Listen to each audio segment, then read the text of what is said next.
ಒಂದು ಊರು. ಚಪ್ಪಲ್ ಹಾಕೊಂಡ್ರ. ಆ ಊರಿನ ಹೆಸರು. ಆ ಊರಿನ ಇಲ್ಲೋಡ. ಆ ಊರಿನ ಹೆಸರು ಮಲ್ಲಿಗೆ ಹಳ್ಳಿ.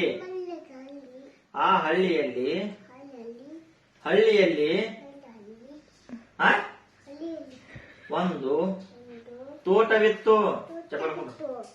ಆ ತೋಟದಲ್ಲಿ ಒಂದು ಕೋಳಿ ತನ್ನ ಮರಿಗಳ ಇಲ್ಲೋಡ ಬಂದ ಜೊತೆಯಲ್ಲಿ ವಾಸವಾಗಿತ್ತು. ಅದೇ ತೋಟದಲ್ಲಿ ಗುಬ್ಬಚ್ಚಿ ಮತ್ತು ಪಾರಿವಾಳಗಳು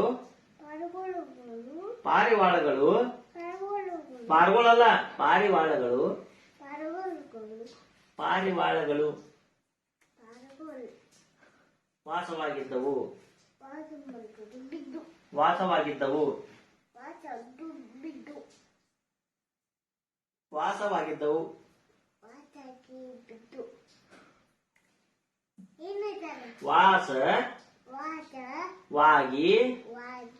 ಇದ್ದವು.